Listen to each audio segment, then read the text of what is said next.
Welcome to the meeting room at Global TV Talk Show, a broadcast service of globalbusinessnews.net. Now, here's your host, Ed Cohen. This is Ed Cohen in San Diego, and today is December 20 in 2021. We're looking forward to the new year and prosperity and health and safety for all of us and everybody else. This show is about recognizing communicators. A long time ago, during the turn of the century, we started this thing called Communicator of the Year. And Philip Berry, who's with us today, was the first award winner of that as a result of speaking and leading our Paris conference in 1999, in November of 1999, at the Méridien Hotel in Montparnasse, part of Paris.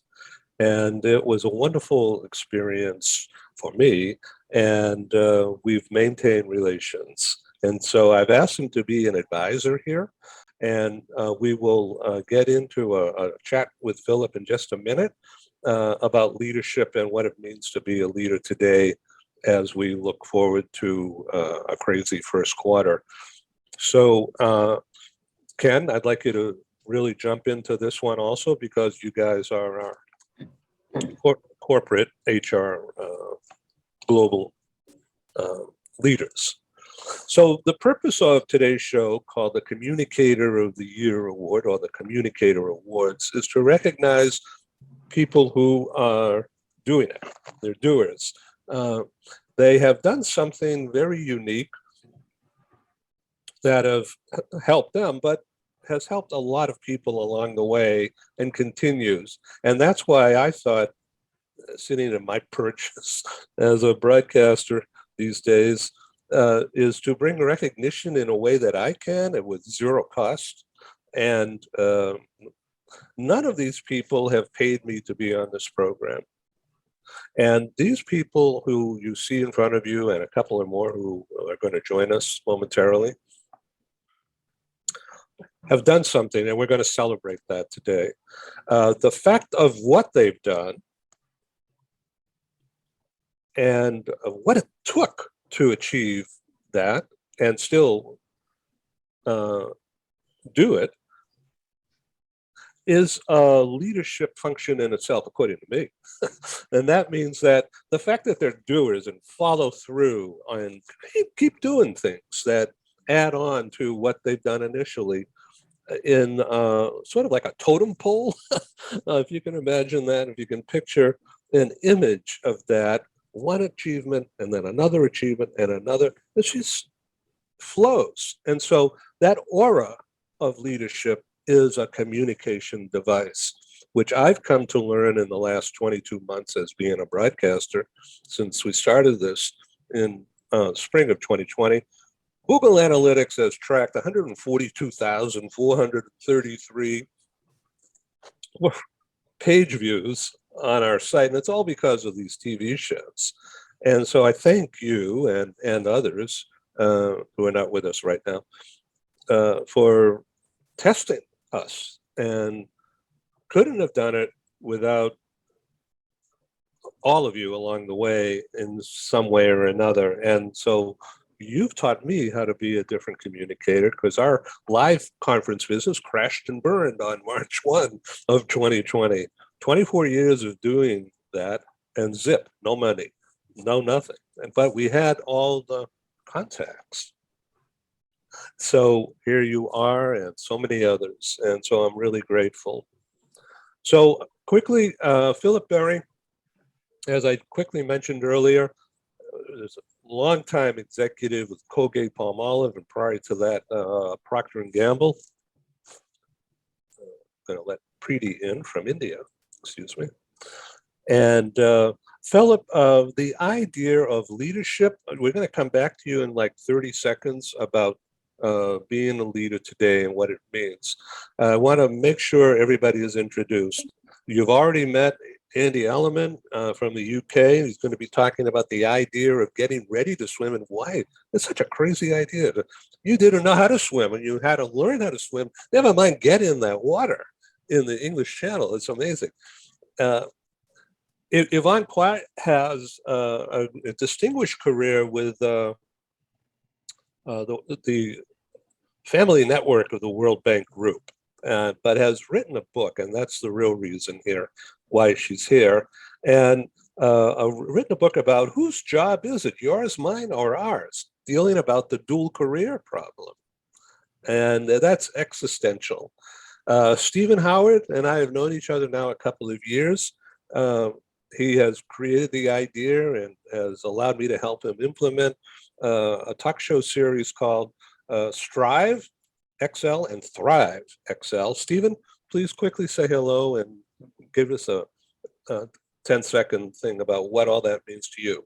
Thank you, Ed, and welcome everybody. It's very simple. Strive XL is a show where we talk about leadership and what leaders can do to build better teams, more productivity, take care of their team members. And Thrive XL is all about thriving in the workplace, about workplace wellness, mental health, mental well-being, and again, what leaders can do in that.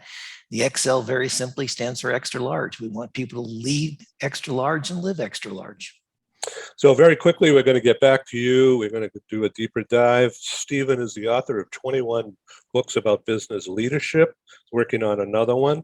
He has a Caliente leadership and coaching, and a long list of very well-known clients. And so thank you again for your participation. Mark Colo is a co-founder and the director of findneurohelp.org. Mark, explain what that is quickly. Well, first I want to say, Stephen, you were 30 years late in my career. I could have used your help about 30 years ago with some of the employers I've had. I'll tell you, it's been a doozy. Started Find Neuro Help mainly because I have had Parkinson's for the last 15 years. And I've had to deal with the changes that come to impact your body a little bit by little bit. It's one of these long journeys to the junk heap, is what I sometimes call it, because we're all going to head there someday. But mine's a little bit, sped up a little bit. So, but I really, from the time of my diagnosis till today, it's been a struggle in many ways. Just seeing your body change, your memory change a little bit. Your focus gets a little bit off, and you have this thing called a resting tremor, which is just annoying. It's not so much as it's difficult, as much as it's annoying and just not very sentimental, not very fortuitous, I guess is what I'm trying to say. But you just adjust to it and you get used to it. Find Neural Help is all about helping with non-medical related needs that people have when they get diagnosed. Like the first thing that comes to mind is earning capacity. You all know we all need an income to make a living and to pay our bills. That gets a little bit impacted when you get something that I've got, which is the Parkinson's. But it doesn't change my demeanor. It just changes the way I process things to a certain extent. I wrote 2 books. I don't have the books before me, but one is called Peace with Parkinson's. It's called A Resting Tremor, Not an Earthquake. And that's what the one message I want to get across to people is you still have a lot of years ahead of you when you get diagnosed. But the day you get diagnosed is probably the largest hurdle to get over. That's probably by far the largest. And then the others just come in line sequentially. And we try to address each of those others that appear sequentially when they do appear. So we try to help people get prepared for that. I want to wish everyone a happy holiday. So you can see my card here. Yeah, thank you. Thank Happy holiday you. card. Yeah, And I'm just honored to be on the show with you guys. I really am. well, okay. I want you to go get a book, and then so you can hold it up when we come back to you. Okay. All right. Mark Colo and I have also co-produced a series of medical TV talk shows where we interview some of his friends, doctors, research scientists, particularly those working on MS and how the brain is working to help, in many cases, solve the problem of Alzheimer's. and how doctors and research scientists are working on it. And we've had these shows. We've done 4 or 5 of these shows now. We have more coming up. And it's really just terrific to be associated with findneurohelp.org. 100% of that money goes to helping people impacted. And that's findneurohelp.org. And we're really happy to have it as our favorite charity. And I'm very happy to help you out. Thank you. Yeah, that's a lot to talk about. Wow. Philip Berry, thank you for being patient here. Sure. I've asked you to be an advisor to me more than once, and thank you for doing it again. And we did a broadcast that many of you have seen already, Philip and I, about a year ago, about leadership and how the C-suite has to step up and do things differently. So now more than ever, C-suite is being challenged. Like, wow, what's going on here with the Omicron, or however you say that? Philip. One of the things that I like about your sessions, Ed, is that, and over the years, what I have gained from being associated with you and all of your incarnations is that it's really sincerely, it's an opportunity to rethink about a number of things. And sometimes in the midst of everything that we're doing, we need to step back and find a forum where we can share and continue to learn. And I definitely want to share some things here, but also I want to learn in this particular session. So I'm really glad to be associated with individuals from extremely diverse areas. I mean, it's really great. And one of the things that I like to do is to have individuals who I'm associated with who are practical. I mean, I've been the vice chair of the board of trustees for the city university system for like 10 years. And now I'm term limited with that. That's all 25 of the colleges within the New York City area, the law school, the graduate school, and all of the undergrad down to community colleges. And one of the things that I appreciate about that is that it's a forum to relook at the way education is being delivered based on the challenges that are in front of us. And as I look at what's happening now, like from the time that a few of us got together before to where we are now, there are some really interesting challenges that I have seen organizations face from the standpoint of combining the issue of communication and leadership.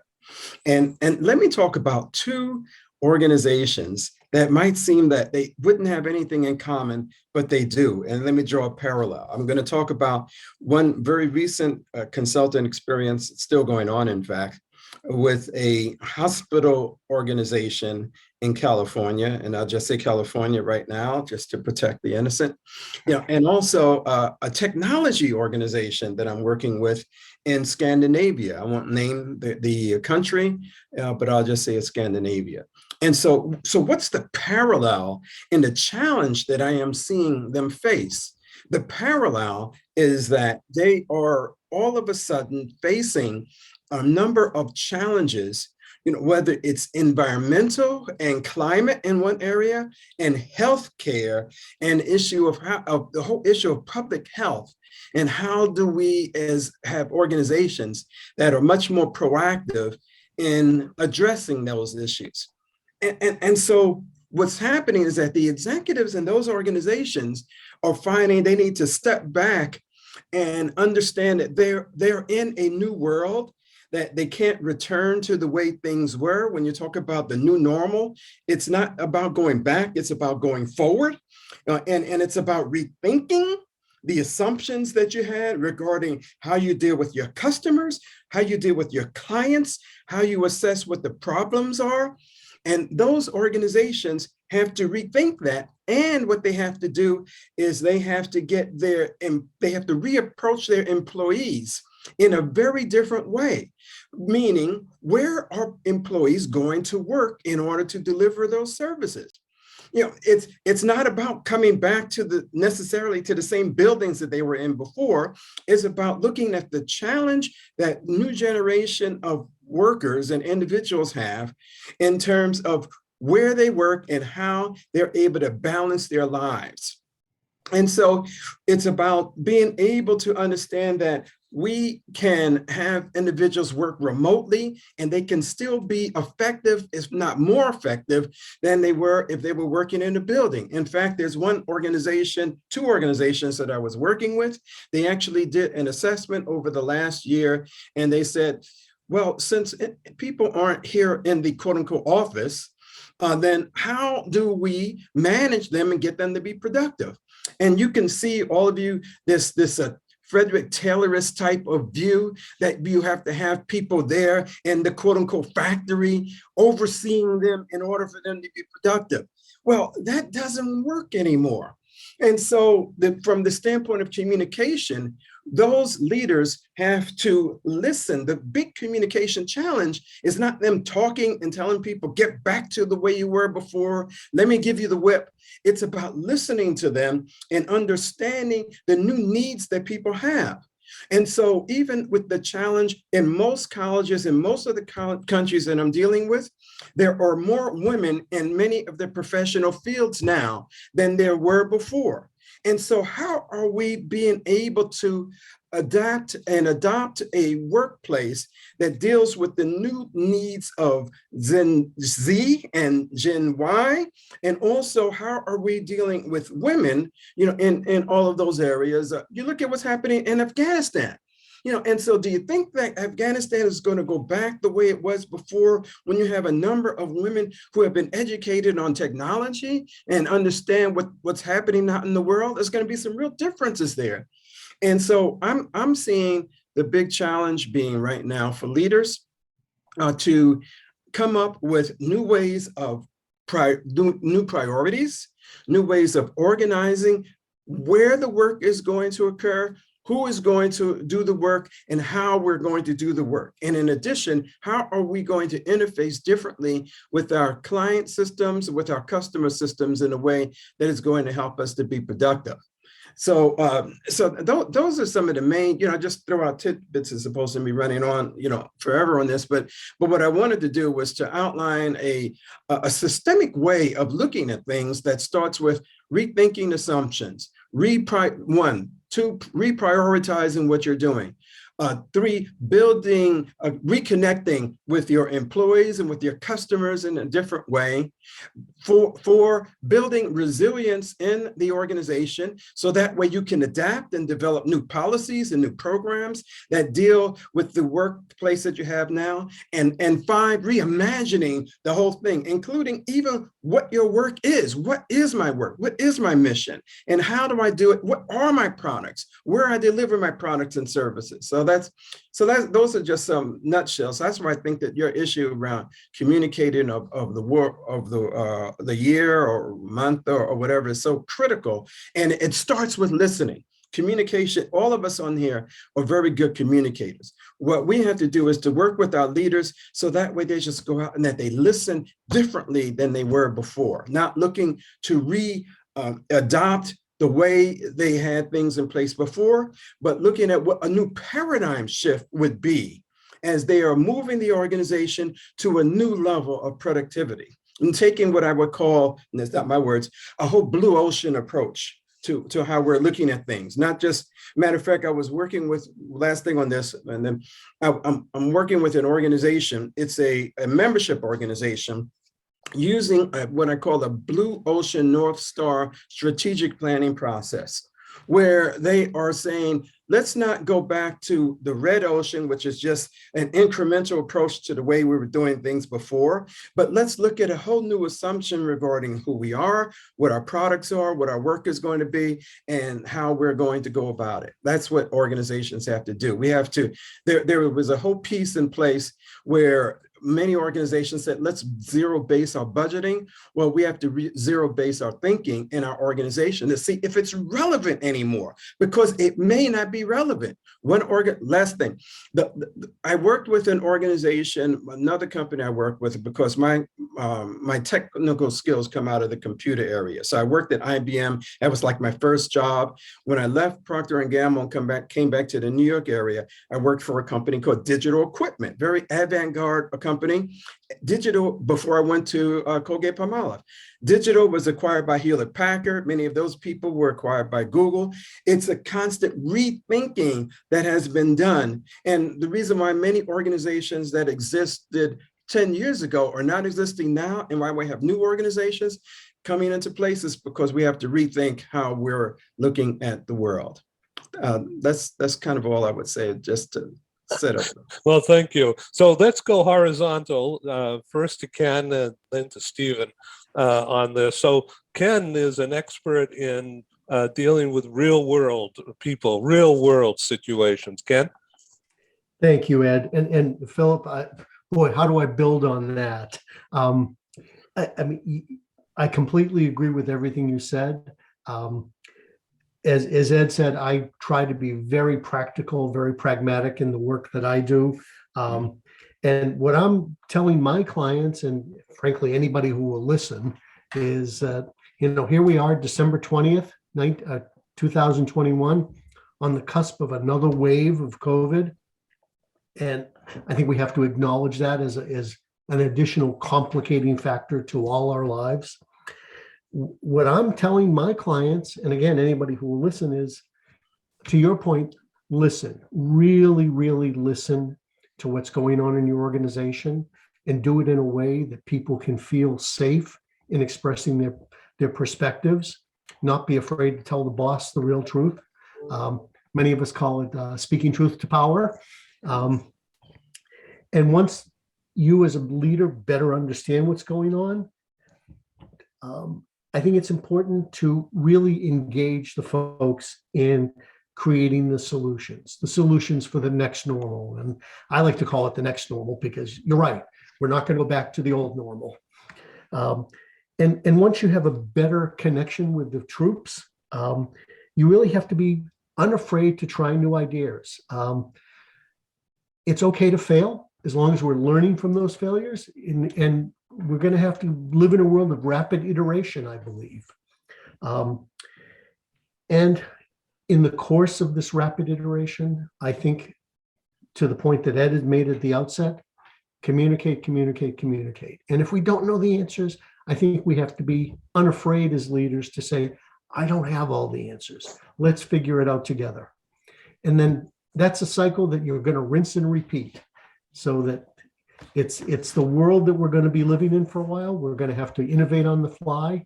And I'm sure it affects all of us in different ways, but I think that there's a common thread of, we have to be unafraid to try new things, learn the lessons, what works, what doesn't work, and keep it going.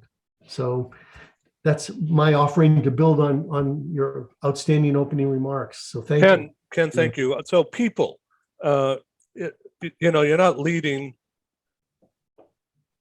you're not managing people, you're leading people, right? I hope so. Right. Okay, Stephen. Oh, Hello. sorry. You want to drink first? No, it's all right. I always want my coffee. I'm going to put an IV tube in later. It'll be easier for you.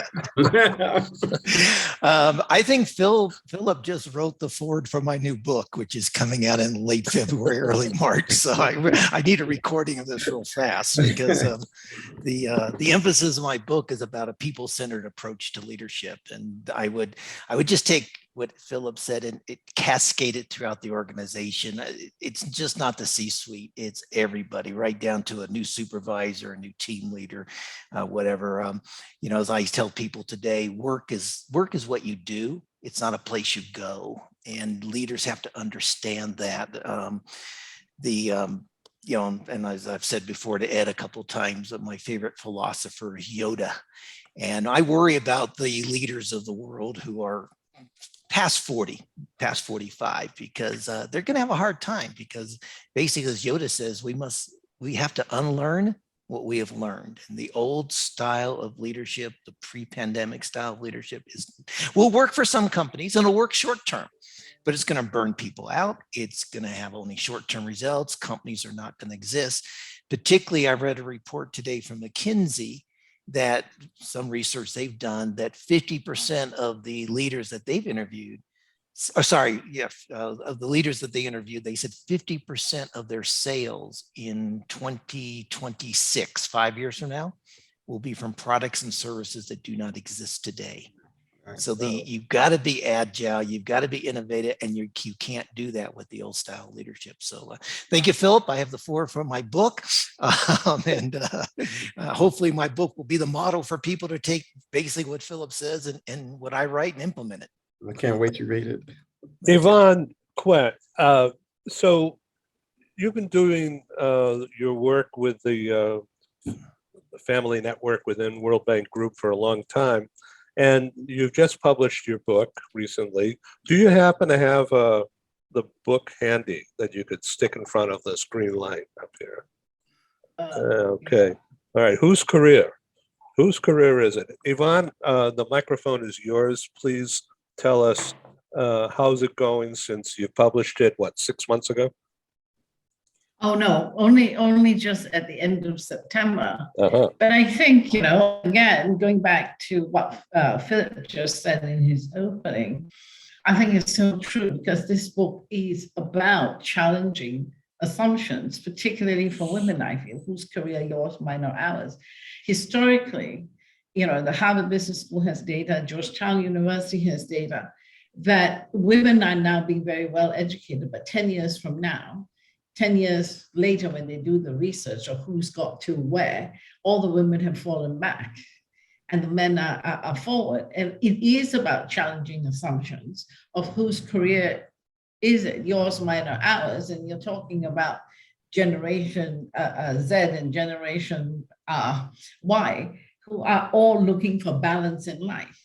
And this book is about communication. Discuss the life that you want.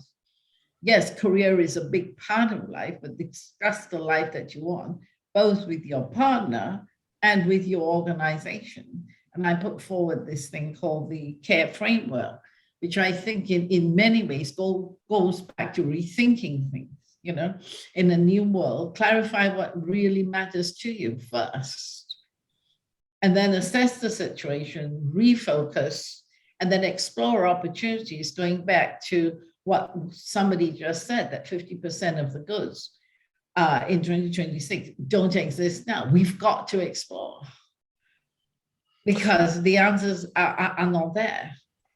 And so it is communication, but I do think that for me, I think when in doing the research is that so much of career progress is made on assumptions.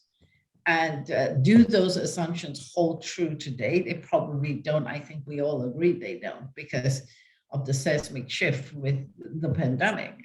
But even before that, and I think with women coming more and more to the workforce, and dual career couples wanting a different kind of life.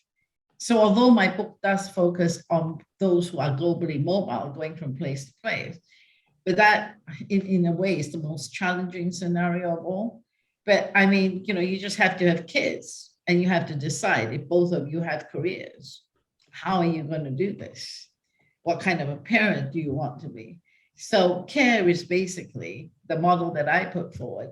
It is a framework you can use for your discussion, both in your personal life and in your professional life. I mean, HR leader or any leader can use that.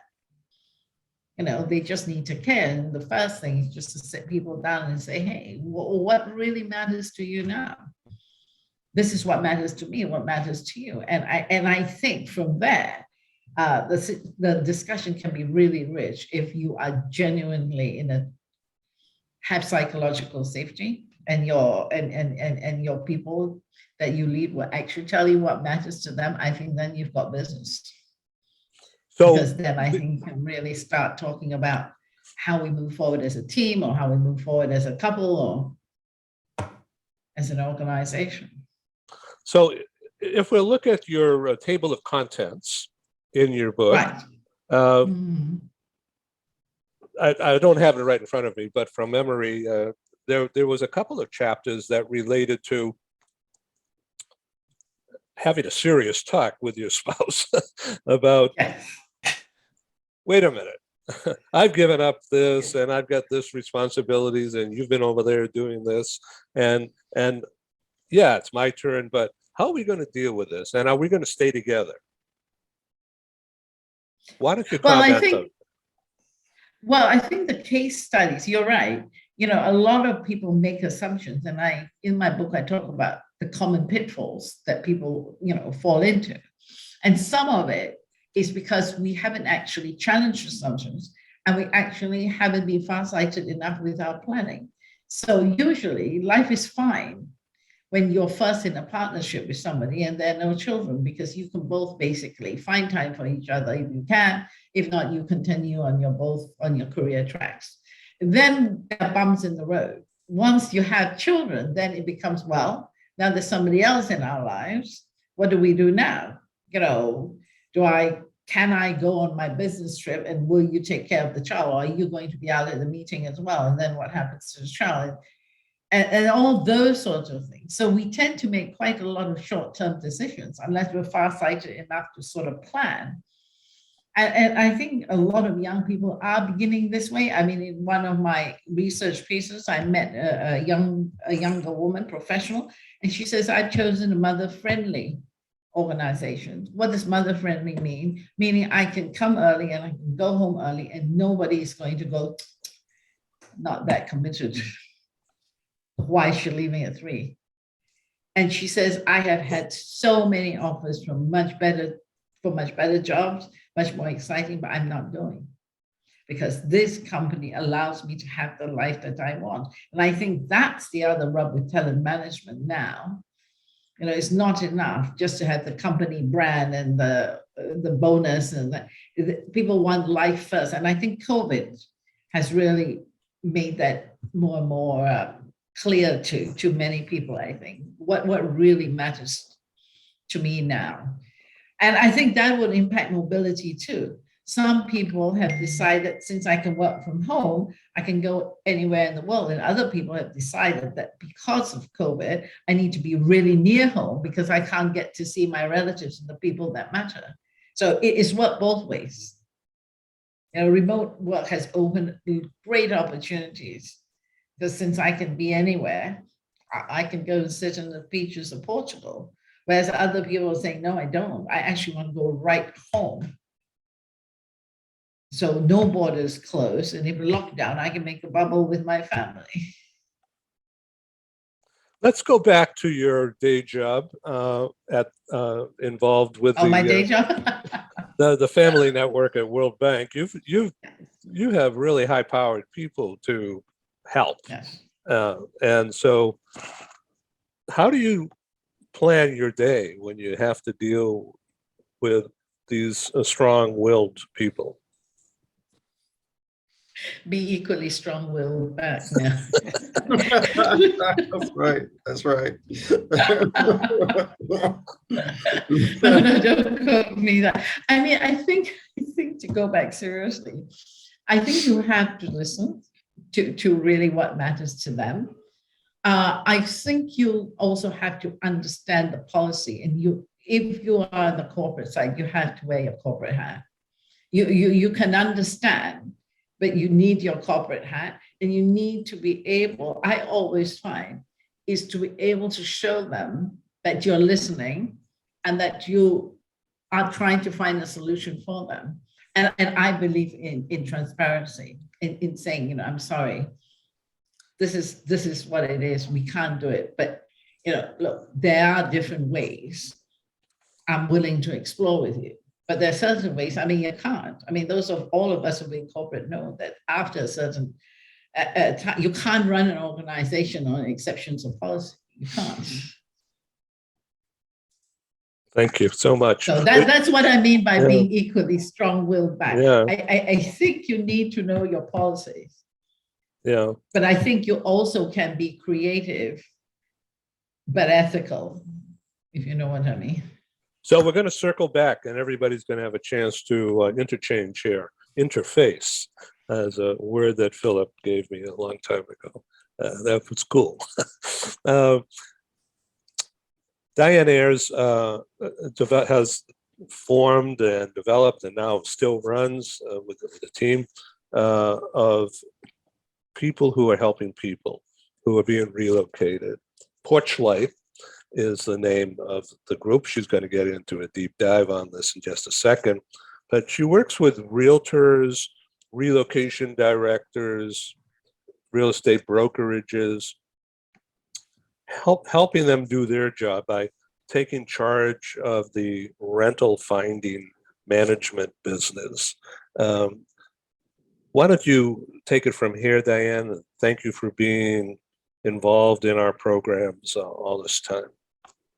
Thank you for having me. Such an interesting conversation this morning, and I've been taking notes over here about how to incorporate all of what you've just said into what we actually do here. And 18 and a half years ago, we started Porch Light, and there was no business that helped people who are relocating and renting in their new location. There was a piecemeal of here and there. You could maybe find it in Los Angeles. You could maybe get some assistance in Atlanta. But if you were going to Pittsburgh, Pennsylvania, or Orlando, Florida, or Casper, Wyoming, what does this look like? And years ago, nobody provided real support and service results and everything that corporations measure. And you measure everything, and you want to make sure you have the right talent in the right places. So when people are buying homes, there's plenty of real estate agents rushing to their service, but when somebody's renting, there wasn't a solution for that. And over 50% of who moves in corporate America are renters. Over 50% of Americans are renters. So serving that population equally with the home buying counterparts that we're moving was really the mantra and what we set out to do.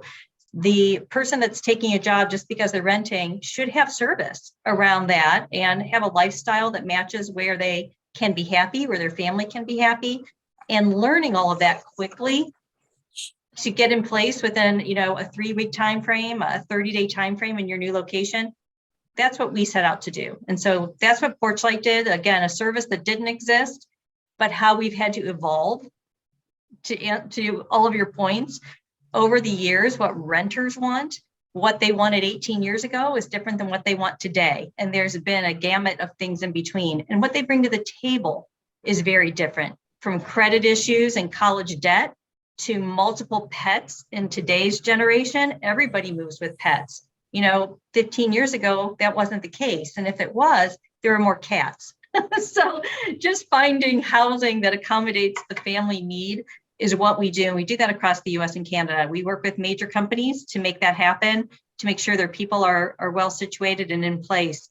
And I run a business here where we have to be people centered. I employ many women. We happen to be a woman-owned business, which was another evolution that's taken place over several years.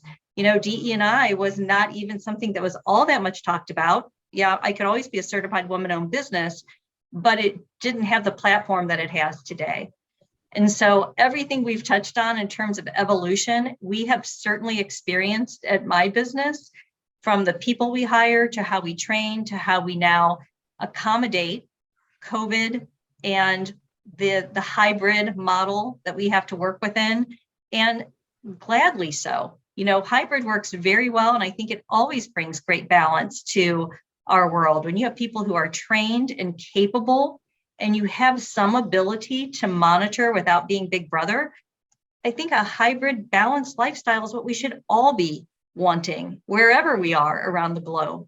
But I think in America, we all recognize the constraints and just more hours and work required here out of the get-go, just from our vacation policies in America versus other places in the world. We are a working country. And so how do we bring more balance to that, especially when I employ a lot of women, and I'm also a woman-owned business. So I think I've touched on a lot of what you've talked about today, and hopefully, the next evolution of where this is going is something that we're ahead of. We're working on some technology now, because what we're finding is that people want solutions more so at their fingertips.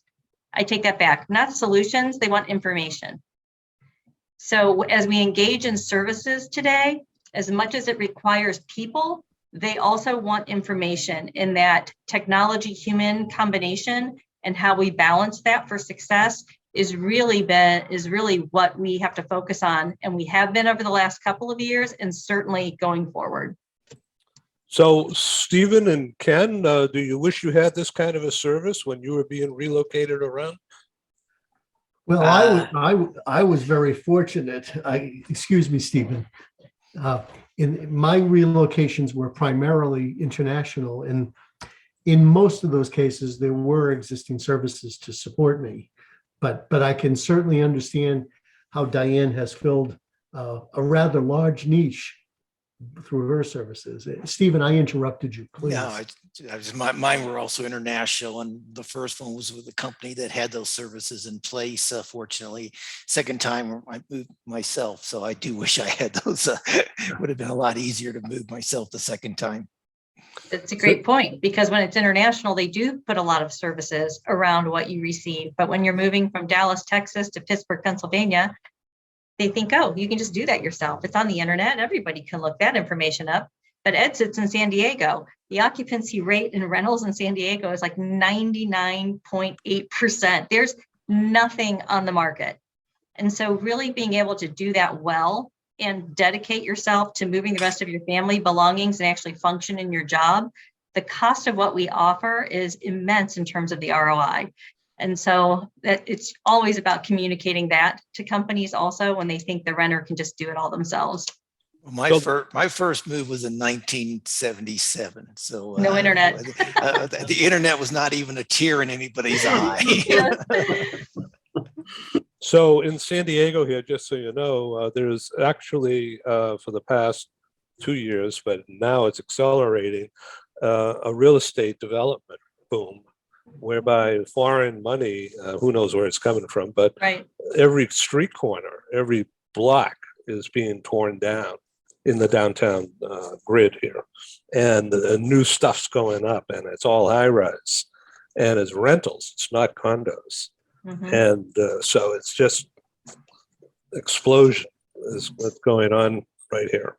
So since March of this year, just FYI, rental rates have gone up 16% in the United States. That's what the occupancy rate is telling us too, is that we are so highly occupied that obviously it's driving up the pricing. So yeah. So Philip, you went all over the world. You were in where? Romania and Guatemala and you name it. You know what's so interesting when Diane is talking about the services that she renders, and when I was opening up full-fledged subsidiaries throughout Eastern Europe, Romania, Poland, Czech Republic, Hungary, Latvia, and also through Russia, throughout Africa, Zambia, Zimbabwe, Kenya, through the Middle East, like in Turkey and Saudi itself. The type of services that you're talking about were at a very nascent level, and in fact, they were not comprehensive. Because one of the things that we have found in our research when I was at Colgate, some research that we did and some other organizations did when we collaborated, we found that when you look at individuals who are moving, the main reason why corporate moves fail is because the family is not well integrated into the area that they're in.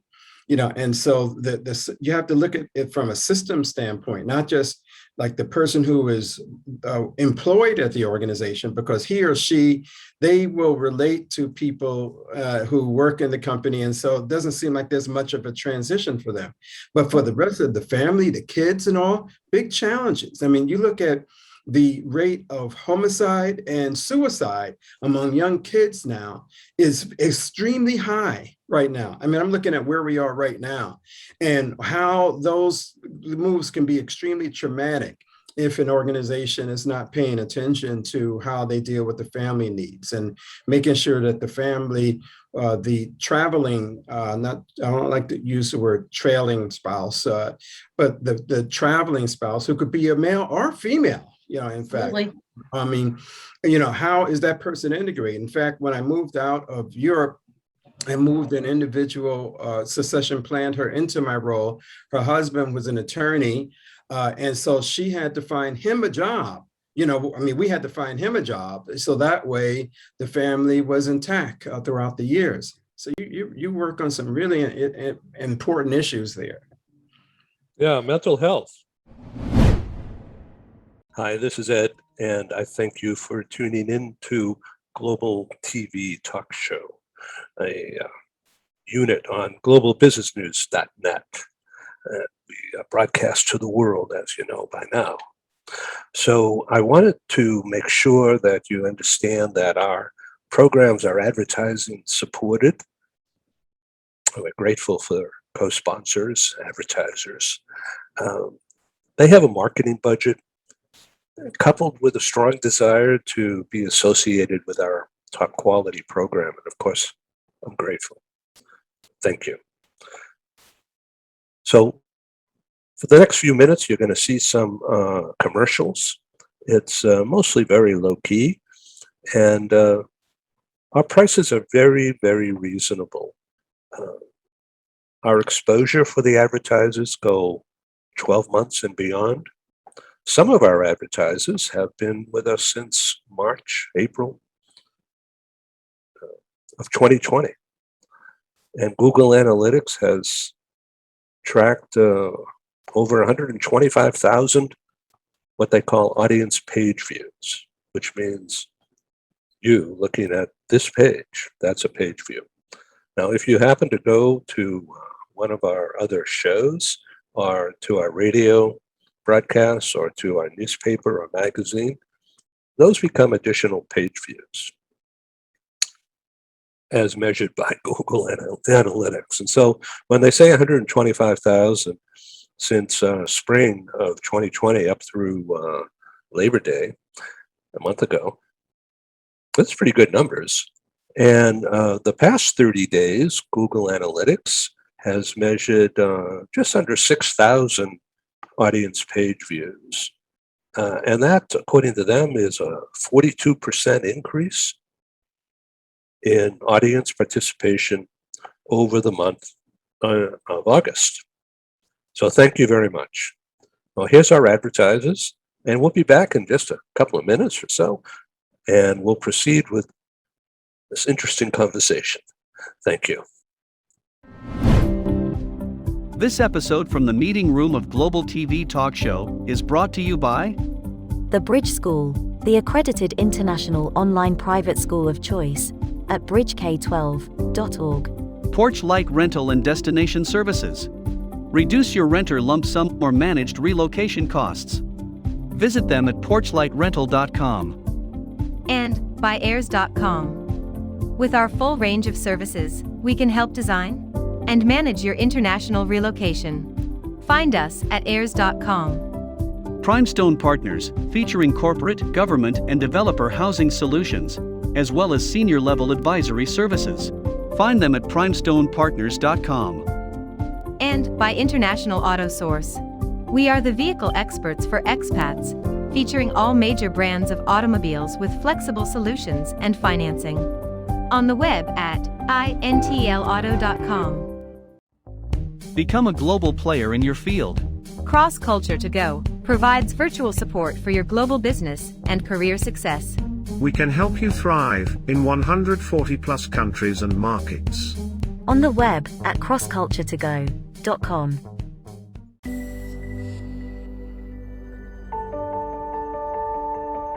Something that's really neat is that the Bridge School partners with various organizations to provide learning for their students. For example, we partner with a major ballet company, and we are able to enroll several of their students into our school. So now not only is the student able to participate in a school and have a seamless transition while they're very active in their ballet career, but now they have other dancers that are with them that are doing some of the same courses. So it's almost becoming a camaraderie where they're taking similar courses, they're working together on their ballet, and really being able to form this great partnership with these organizations to provide a needed service. A lot of times there are student athletes who will spend hours and hours at the gym or at the basketball courts, wherever it is. And if they're attending a traditional school, they're in school from 8 to 3. They get a quick snack, and then they're at the gym for 3 to 4 hours in the evening. Coming to us and having that partnership, they're able to break that up throughout the day. They can have a morning practice, get some schooling in, have an afternoon practice, finish their schooling in the evening. So there's that flexibility. And additionally, if there are tournaments or performances, it's fantastic because if there's a week where they have shows straight through, they can take that week off of learning and then pick back up when they're done. So it offers this great flexibility.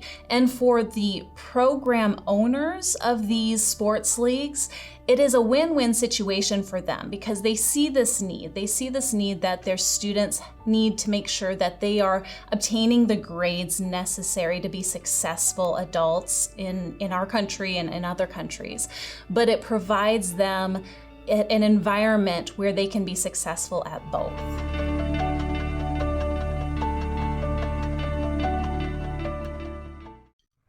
Hi, I'm Sergey Gorbatov. I'm Angela Lane. Together we are researchers, writers and practitioners in the field of human resources. And we've also been multi-country, multi-assignment career expats. We owe our professional development and growth to a very large extent to the international assignment opportunities that we have had. But in a world where distributed work may become the norm, we also want to understand what will happen to the nature, duration, and purpose of international assignments. Together with our colleague, Julian Dalzell from the University of South Carolina, we're undertaking a study on the future of expatriation. And we'd value your contribution. You can participate in this important study by completing a simple 10-minute questionnaire. Access the questionnaire by typing in your browser tinyurl.com/expert study. That's tinyurl.com/expert study. You can also find the link here on Ed's website next to this video. Thank you for joining us in this study. In return for your contribution, we'll provide you with a copy of our research. And of course, you'll be invited to an exclusive webinar hosted by Ed, where we will share our findings right here on Global Business News. And so please go to tinyurl.com/expat study. Take the survey so that we can better understand the future of expatriation. Andy Ellerman, you and your work, not just climbing Mount Everest and then being there during that earthquake that devastated so much of that area, and then you remaining to help out, and then starting a charity. This is going back now, what, 5 years or so? Nearly 10. Yeah, okay. And then you won a Guinness World Record for hosting a dinner party at how high up? 7,000 meters on Everest. Yeah. That's 21,000 feet, right? Yes, right. Yeah. So did you have oxygen? No, not at all. Not at all. No oxygen problems, but you had a bottle of champagne, though, right? Exactly. Yeah. No, it was. No, you tend to use the oxygen over 8,000, which is what they call the death zone as such. But yeah, it was still a world record as such on the North Col of Everest. Can I ask Andrew a question? What did you learn about yourself Yeah, and I mean, like, matter of fact, we just saw, I forgot when the shuttle went up and the movie star from Star Trek, Right. yeah, he came back and all of a sudden it was like he, went to, like he saw the second coming or something, whatever. And I think those are important moves. But what did you learn about yourself? I'm so fascinated by the fact that you climb all these mountains and swim places, and I'm not doing any of that, right? My son has participated in some of those, but not me. Well, Philip, I think every time I do something, I learn so much about myself. So it's and you learn so much about others. This is what people, climbing a mountain is one of the most selfish things you can do, because you leave your family at home, you go off to climb. The first time I tried to climb Everest, I got caught in the worst earthquake they'd ever had, and I nearly, I could have died. Like I didn't nearly die, I could have died. Others did, and what it teaches you is like how much to appreciate what you do have in your normal life. Family is probably the most important thing to everyone, but as a person, it made me stronger. I mean, my career took off from climbing Everest. I wasn't trying to push my career at all. It just took off. It followed the same route as me trying to climb a mountain. And I think sometimes the drive that you have from a passion only leads you to succeed in what you're trying to achieve in your own life. And I think that's what it teaches me a lot. The swimming one I've just done and taught me so much about myself. I couldn't swim, and I took on the challenge. And 3 years later, there I am attempting to swim across the English Channel, across the two busiest shipping lanes in the world. And, I've got photographs of shipping liners going past me as I'm swimming as a tiny little person in the sea. And it's just a surreal moment. It's one of those, people say you have a moment in your life where you do something and it's just so memorable, but you don't really know why it was memorable. It's like an out of body experience, I suppose, a bit like the guy who went into space. But when you come back, you can achieve so much when you come back, and use your own experience to help others. And that's what I've tried to do. I mean, everything I do now, it is more about, I do, I've got another challenge coming up in a couple of years, which no one's ever done before, but it from that, I know will help different people. And it's not necessarily doing it through a charity. I help charities. I've got a few charities that I helped. When I did my swim recently, I raised enough for a salary for a nurse in the remote mountains of Nepal who looks after 400 people in the mountains. So that's my put back, if you like. But not just from a charity perspective, the amount of people that have said to me, you've helped me in their own little way. I don't know how. It's just my story, but somehow it relates to everything regarding what we're going through right now in the pandemic, everything we do at work. I found it very much more easier now to work out a problem in work, or a challenge. Let's not call it a problem, but a challenge. It was interesting listening to what you've all been saying this morning. Obviously it's the evening here at the moment, but listen to what you were saying about change and how companies need to reevaluate who they are and what they can do and how that works. And I think, that goes on every scale of every person in the company, not just the people doing the work that you provide, but even the cleaners that come into your house, into your company to clean, have had to adapt and change the way they do it. So it's an exciting time, I think, because it's never accelerated as fast as it has now to where we are now. Yeah, I'll tell you one quick thing that I learned is interesting, because a lot of what you're talking about, I was climbing up, doing some mountain climbing in Sharm el-Sheikh, or Well, this is one of the things I learned about myself. Going up the mountain, I was in very good shape. Coming down, I learned that I had a phobia of heights. And so my wife was leading me down the mountain because I really literally could not do that on my own. And so we've been married about 43 years now, and she works with me with my business. So the partnership of having her work with me was a learning that I got out of that, not just about myself, but the team, in terms of moving forward. That was my learning experience. So I got to jump in here for a couple of things. So Philip, you said that you climbed a mountain in Sharm el Sheikh. Isn't that like at the bottom of the Sinai near the Red Sea? Yeah, yes, that's right. Yeah, so I don't know the name of the mountain, but yes, that's so, right. I'll bet that it was Mount Sinai, just like Moses went up that mountain. I think you're right. Yes, exactly. Yeah, exactly. I didn't come back with tablets. I mean, talk about, well, he was careful going down, so he must have had his wife help him down the mountain. She did help him down. Right. So, Moses relocation, it goes way back. Right? Yeah, right.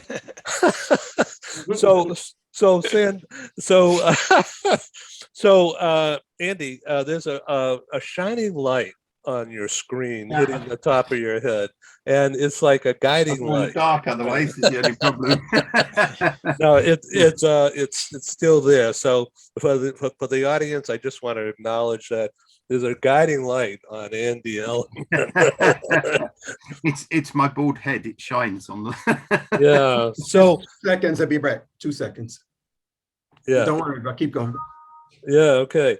So Andy, the work that you're doing, your day job is with AGS, which is a very large relocation company, and you're head of Europe, right?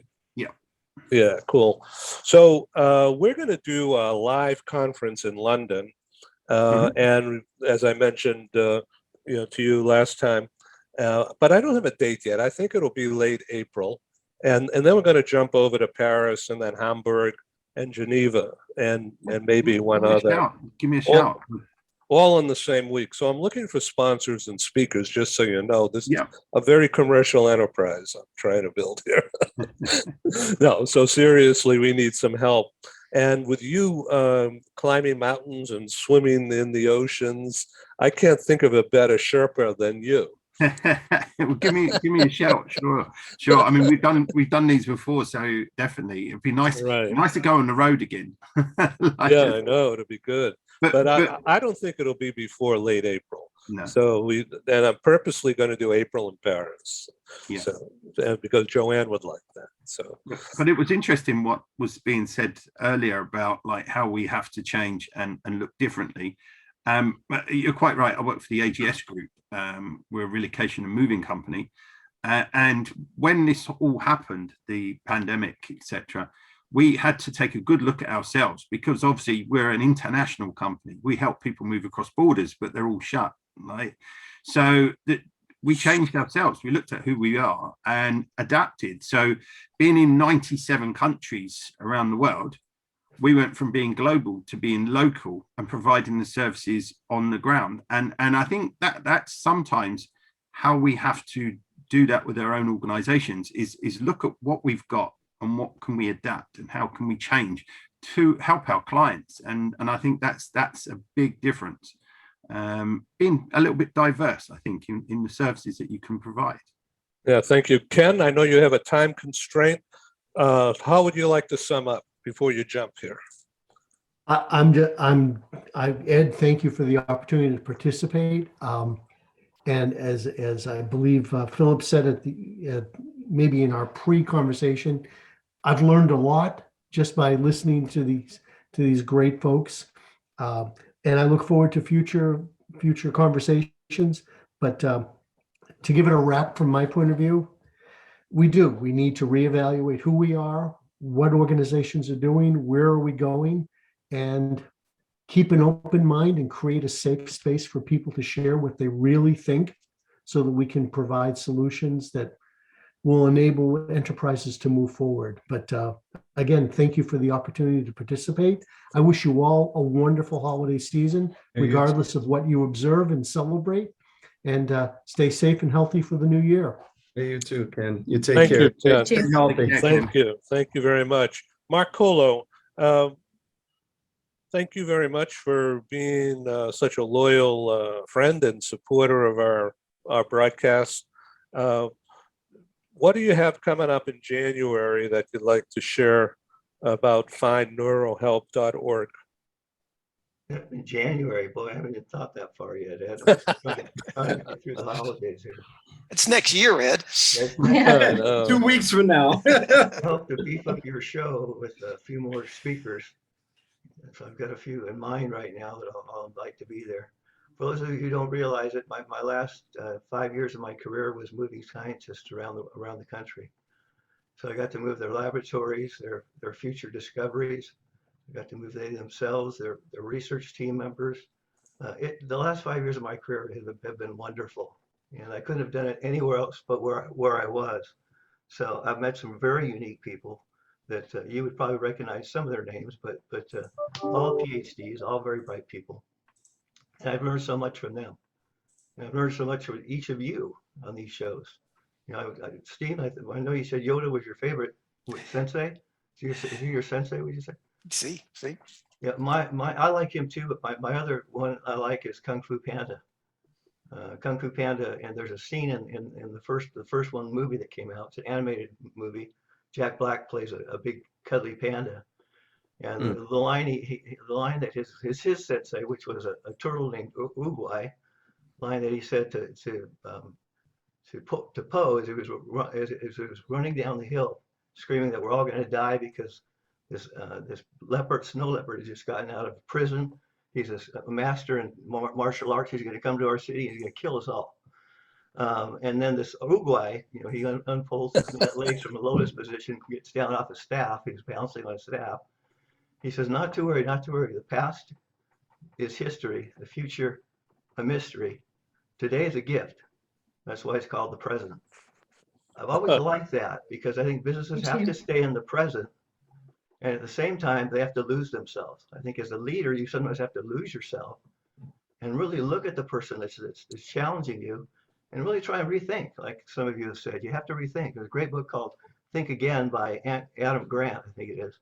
But anyway, I'm name dropping books. I should be name dropping Stephen's books. But anyway, so it's just something to think about those things. Just be willing to change and move forward. Yeah. This is all about Stephen's book. Okay, this is just one. Yeah. So I'm going to do it for you. Okay? I'll match you. Yeah. Okay, good. So Philip, do you have your book cover handy? Yes. No, I don't know how you can see this or not. Oh, you know, it's not coming through. It doesn't come through when you have the Zoom backgrounds. Yeah. It's anyway. about better than you believe. So being better than you believe. Yeah. You wrote that, what, 20 years ago? I know about 15 years ago, something like that. It's interesting though, because a number of people still use this quite a bit, especially like when I do executive coaching, and they use it because it outlines some very specific blueprints for how you move from your present levels of performance to higher levels of capability. So, and I've been thinking about putting it, in fact, I was going to ask Yvonne just to be sure, because I do have it on Kindle and net, you know, I have it on iPad and iPhone and all of that. And I was wondering, Yvonne, how your book, where it came, in addition to, I guess, with Barnes and Noble, whatever, where can we get your book? Kindle. There's a Kindle version. There's Amazon, Barnes and Noble, Book Depository. Oh, good. Yeah, Go to my website. All the dealers, all the retail booksellers are there. You can order it. And Amazon is the easiest. Yeah. Okay, Stephen. Yes. Your books are all available too. So I'd like you to sum up. You know, we're going to close the show in just a few minutes, but I want everybody to have a chance to communicate and, you know, talk about what you see coming up for yourself. I know you are going to take some time off because you sent me a note that says, don't bother me until January 6th. No, January the 11th. Oh, January 11th. Okay.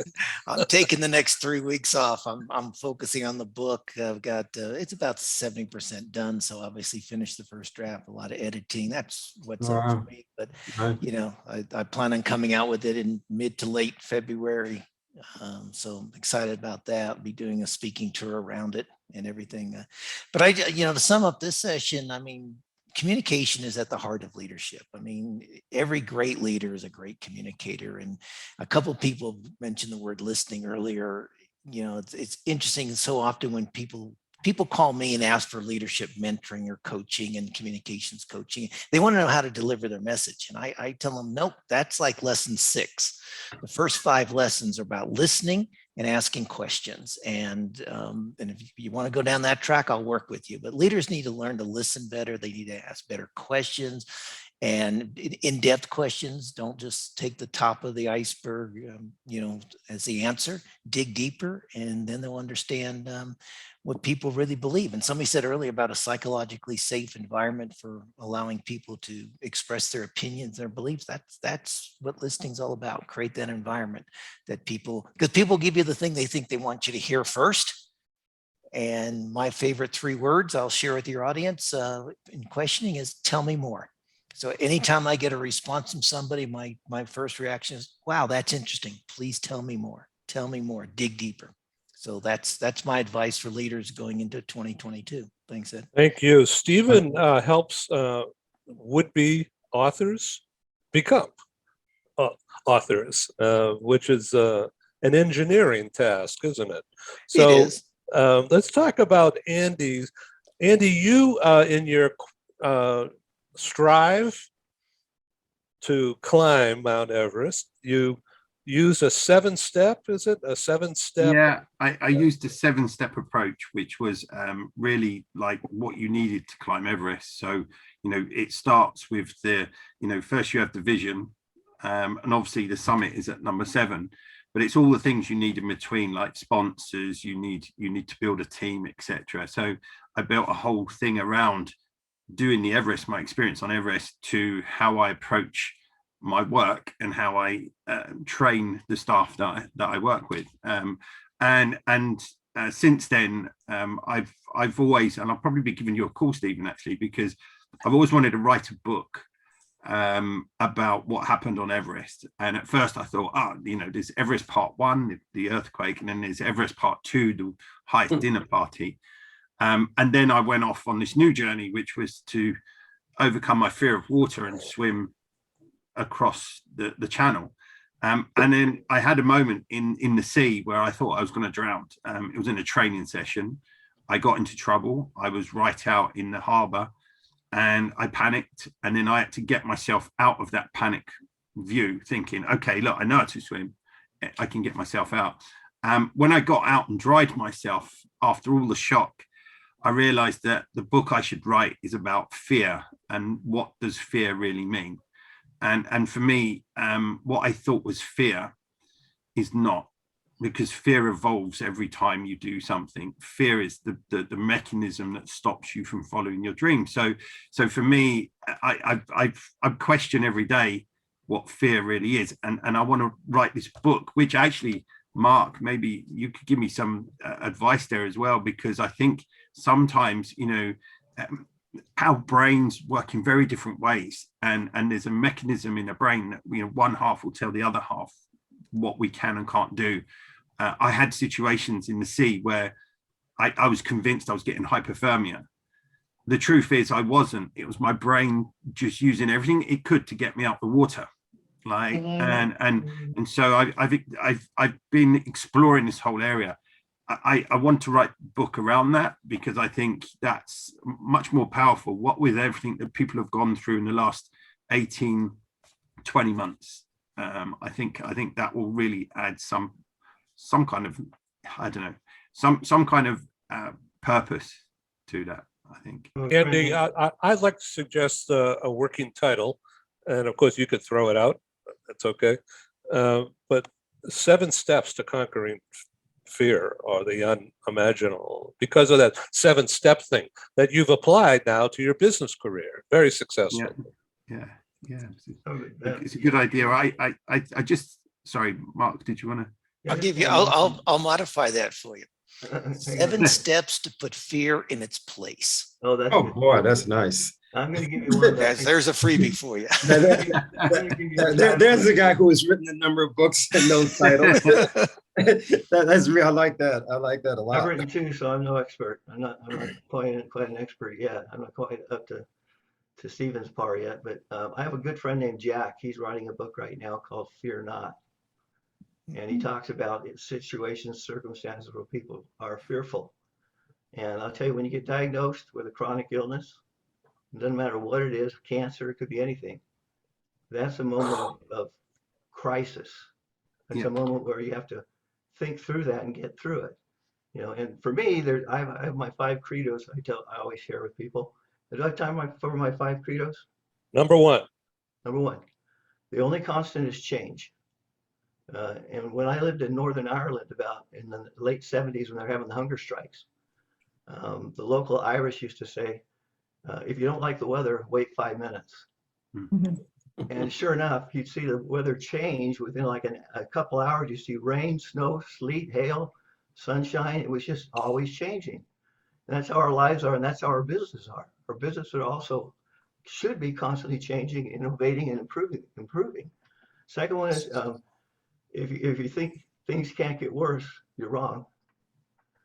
Because it can get worse. It can be a slippery slope. One thing leads to another, to another, to another. Next thing you know, we find ourselves in a cardboard box on the side of the street, and we wonder what happened. It can happen to any one of us if there's certain unfortunate sequences, things happen in sequence.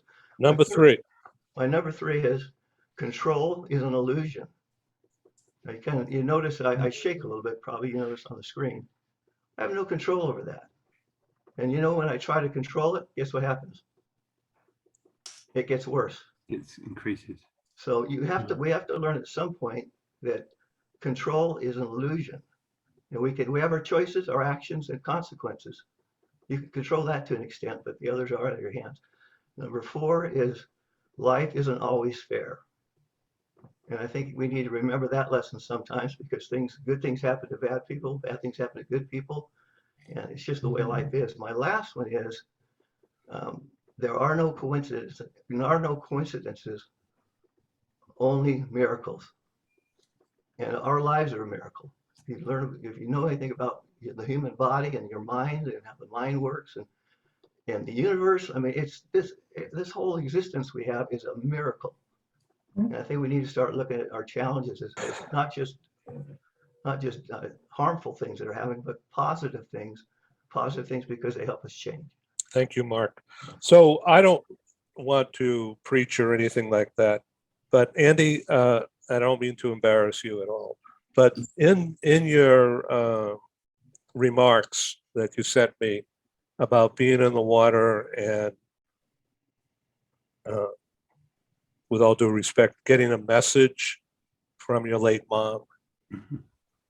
Would you relate that? Because I think, frankly, when I read that, I said, my God, this is it. This is being a communicator, taking something really personal when you're under the greatest stress and applying it to the present. Yeah, sure. So my whole story, when I went to swim the channel, I came back from Everest in 2018, breaking the world record for the highest dinner party. I found out my mum had cancer, right? And she had only a few months to live. And in the last month of her living, she went into a hospice, and I grabbed every conversation I could possible. And I was looking for something else to do. I'd done mountains. My wife had said no more high altitude, do something at sea level. So I came up with the idea to swim the channel, right? And the shock on her face. And I told my mum, it was one of the last conversations I had with my mum. And she just said, first she said no more mountains as well. But she said, she just said, go for it, son. Life's too short. Right? And so a few days later, after she passed, I took my first swimming lesson. And my journey started. I'd given myself 2 years. And Mark, what you just said has really related.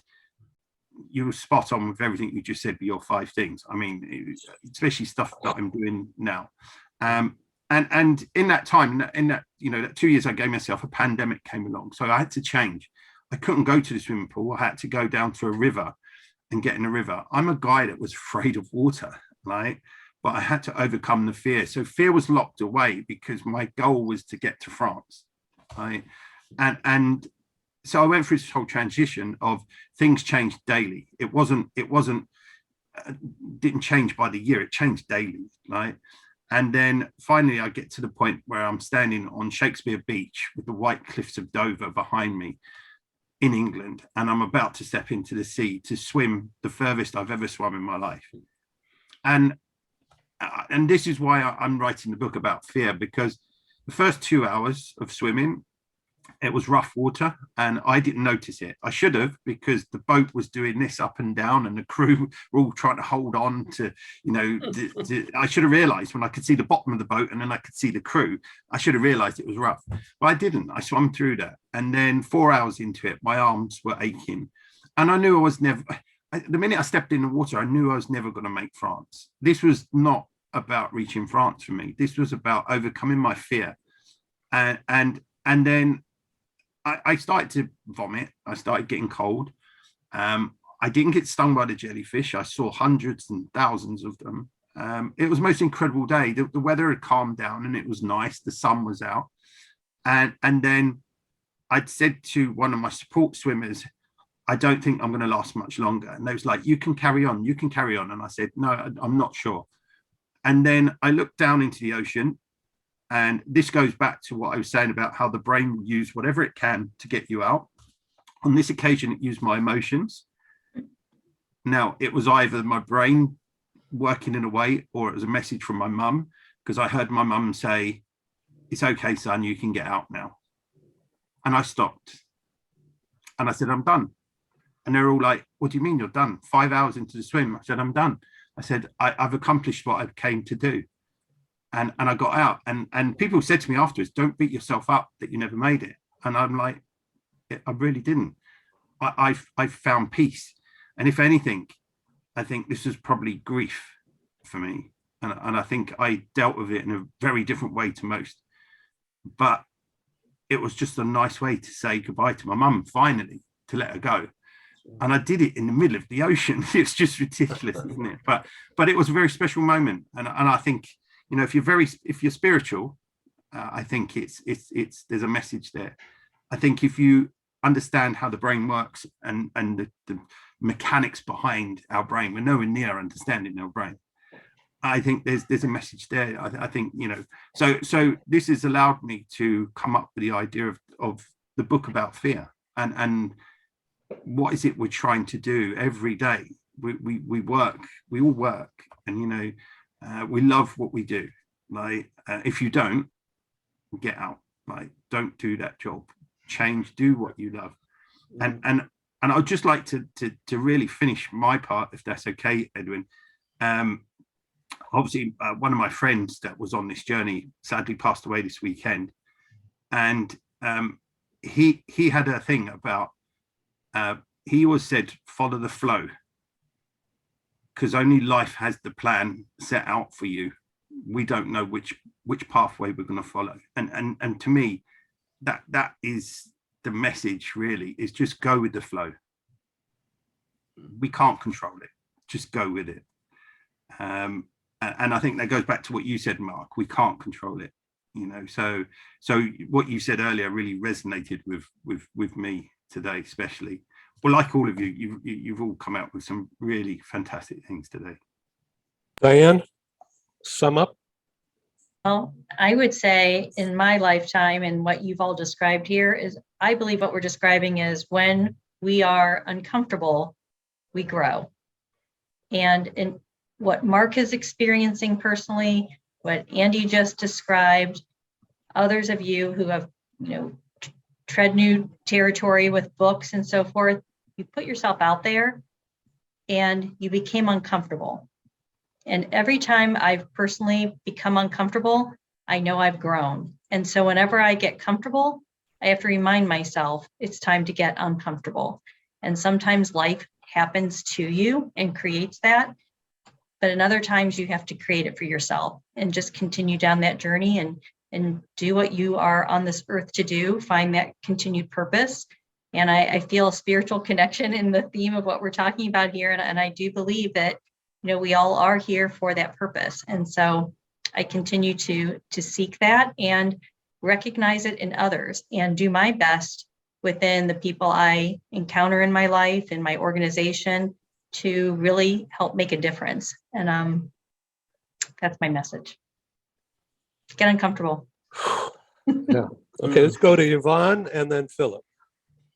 Yvonne? Well, I think I would say keep on learning. Keep on learning because building on what Diane has said, we have to grow, and I think we need to learn about a lot of things, including the fears that we have and what holds us back, and how we can face challenges. And I think the other thing for the future, I would say, is to get comfortable with uncertainty. Thank you. Thank you for being you. Philip, you're going to take us out of here. Yeah, I just, a number of you heard that Ed said that I moved down that I'm in Fort Lauderdale. I've had a place in Fort Lauderdale for the last 13 years. And I decided to move from our condo in New York City, Manhattan, down to Fort Lauderdale. And it's a way of turning over a new leaf. I mean, at 72 years old, which is what I'm doing. I'm at 72 in a few days. And it's really a matter of continuing to grow and continuing to learn and continuing to live. Live by making myself even younger from a standpoint of my own health and my spiritual outlook, and also with family as a grandfather with 3 new granddaughters on board. So it's a wonderful time to live. Actually, I say, and do it. Don't waste time by just sitting down saying that, well, I'm on my way out somewhere. No, I'm on my way up and onward. Please do this. And I want to help other people who want to do the same. Yeah, thank you. Stephen. Yeah, great, very great comments from everybody. And a lot of positivity going into the new year, which I hope we can all spread to others as well. I'm personally very positive going into 2022. I tend to be every year, and I think that's part of the resiliency, as Yvonne said, dealing with uncertainty is going to be one of the keys for leaders, for communicators, but I also think having resiliency, being able to walk the talk, leaders going to have to be able to show resiliency, and people are looking for leaders to be resilient. And, that's a key thing. So be positive, and let's make 2022 a wonderful year. So we had 2 others winners of the Communicator Award this year who, for whatever the reason, are not with us. I got a note from one young man in New York City, in Queens. His name is Roman Zelichenko, and he's an immigration lawyer, and he's created a technology that helps manage the process of immigration administration. And I got a memo from him earlier today that he's come down sick and he didn't feel like being on camera. And the other, Diane Devitt, is a producer, TV personality, and a media trainer. She's been our so-called media trainer on our show since day one, and she'll be back. So you are communicators, and thank you so much for being my guests on this program. I'm humbled and honored, and I got to tell you, I've learned so much from you over the years, over the months, and again today. And special thank you to you, Philip, and Diane, for longevity. And thanks. This is Ed in San Diego signing off. There's Mark in Southern California, Stephen in Mexico City, Philip in Fort Lauderdale, Yvonne today in Geneva, Andy in England. Thank you. Diane in near Akron, Ohio. Thank you, Ed. Have a good Okay. holiday. Ciao. Merry Thank you Christmas. very much. Happy Yeah. New Year. everyone. Bye, everybody. Really. Thank love you. it. Bye. Bye. Appreciate all of you. Bye. All the best. Thank you. Thank you for joining us in the meeting room at Global TV Talk Show. Have a wonderful day, and stay safe.